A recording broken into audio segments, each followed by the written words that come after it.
1,000 years ago, the land of Xadia lived in harmony. Then, everything changed when the Dark Mages attacked. Okay, that was too good of an opportunity, so I had to take it. But anyways, welcome to my review of The Dragon Prince, the first show from Wonderstorm that is releasing its first season on September 14th. I was able to get a sneak peek at the series and saw the first 3 episodes before the release, and oh man, do I have a lot to talk about. So let's start with a brief overview of the plot, then I'll get into more specifics that could get spoilery, and finally, my review of the show so far. As mentioned in my video's introduction, the land of Xadia was once a peaceful place with 6 sources of magic. But then 1,000 years ago, a human mage discovered a 7th source, dark magic. This conveniently used the essence in magical creatures to create power, so one can guess how it terrified the elves and dragons of this land. This caused a lot of turmoil between humans and the other beings, and a few months before the show is set, humans killed the Dragon King and destroy his only egg. Fast forward to the present day, where the current king of the land of Cthulhu fears for his life as elven assassins close in on his castle, and he wishes to protect his 2 sons by sending them away. Of course, things do not go quite as planned, thus beginning the story of the Dragon Prince. So now that I gave a very quick look into the story of the show without revealing too much, I'm going to talk about each of the main characters of the story so far.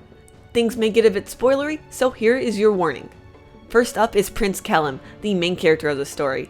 His backstory is quite interesting, because as you might be able to tell from his appearance alone, his father is not the current king. Therefore, he is not the crowned prince, with that title going to his younger brother. Besides that, he is a pretty typical 14th and 5-6-year-old boy in cartoons, with the exception being that he has a real talent for art. But he does try his best, so I gotta give him some points for that. Then we have his younger brother, Prince Ezra. His father is the current king, making him next in line. And let me just say, Ezra is so pure and adorable, and I'm very happy to say that Ezra is quite helpful even this early in the series, which I feel like isn't always the case for many characters his age. He, combined with his glow-toed bait, make up a good portion of the comedic relief for the show, which for the most part is well done. And to round off the main trio is Raela, a Moonshadow elf. She's part of a group of assassins who bound their lives to take down the king and his son. She and the rest of the elves have what I'm pretty sure is a Scottish accent, so my mind immediately jumps to Pixar's Brave. And I guess to draw parallels to that, she is definitely a force to be reckoned with. The other notable elf is the leader of the assassins, Runan. All elves are awesome. But back to the humans, we also have King Harrow. He is Prince Ezra's father and truly an awesome dad. Even though he is not the biological father of Callum, he treats him like his own son. And it is clear that he wants what is best for his people, even if it means he has to sacrifice himself to protect others. Then we have siblings Claudia and Sauron, who at this point might be 2 of my favorite characters in the show. Claudia is such a dork, but at the same time is a very skilled dark mage, while her older brother Sauron can be a bit of a jerk, but is also pretty funny and is a great fighter. Last character I'd like to mention is the siblings' father, Lord Viren, who also happens to be a dark mage. He's the right-hand man of King Harrow, and they have a long past together, which I hope is explored more throughout the series.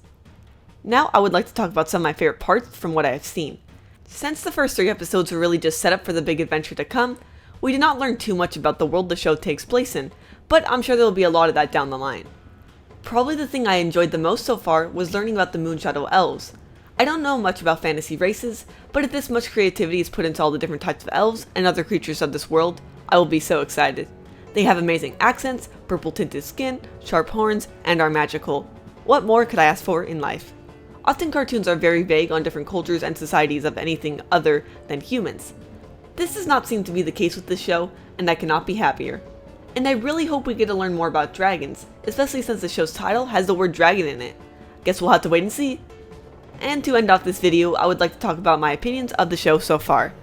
Story-wise, I think there's definitely a lot of potential with not only the setting of the story, but also with the characters. Callum himself is a bit bland, but I think there's a lot of possibility for him to evolve into a much more interesting person. And I really want to know what happened to his father and how King Harrow came into power, yet still took Callum as his own. Most of my interest in the show currently comes from the elves and the other supporting characters like Claudia and Sauron. So I'm interested to see where the focus is placed in upcoming episodes and how the story will be balanced between the 3 main characters and the rest of the cast. And for some other good news, I'm hopeful that there won't be any love triangles, at least for now, since one of the main characters is too young for any of that nonsense, but I wouldn't be surprised if Callum gets a crush on every girl around his age or a bit older than him.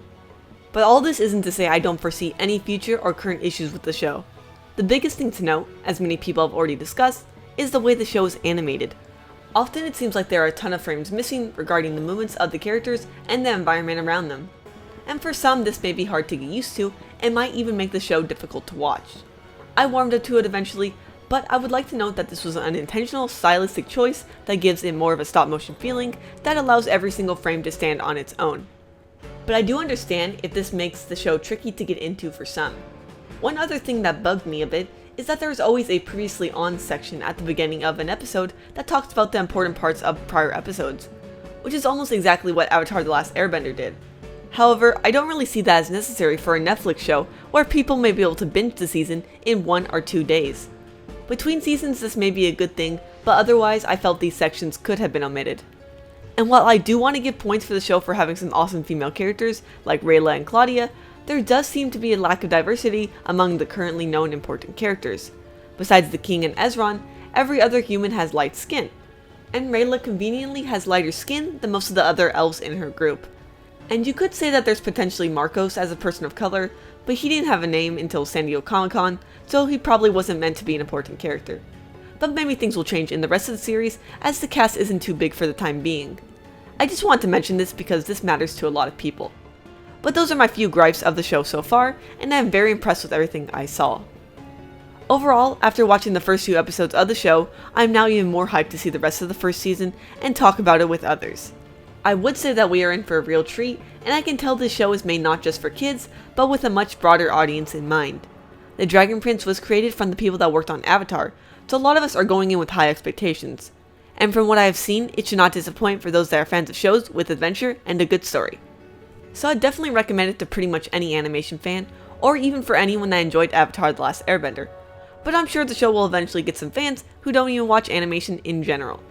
I'm even excited about the upcoming tie-in video game, and whatever else Wonderstorm has planned for us in the future.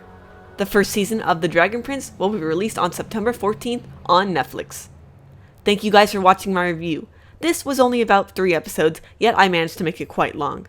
Let me know what you thought of this video and how I could improve it in the future, since I'm trying to get a hang of this whole reviewing thing. If you are new to the channel, I would like to also invite you to join Cartoon Universe's Discord server, where we have text channels from many current cartoons. I recently made a Dragon Prince text channel, so I would definitely like to talk about the show with you all there. The code for the server is CartoonUV. And make sure to give the video a like and subscribe if you enjoyed what you saw. Click the bell icon to stay notified of any future cartoon reviews or theory videos.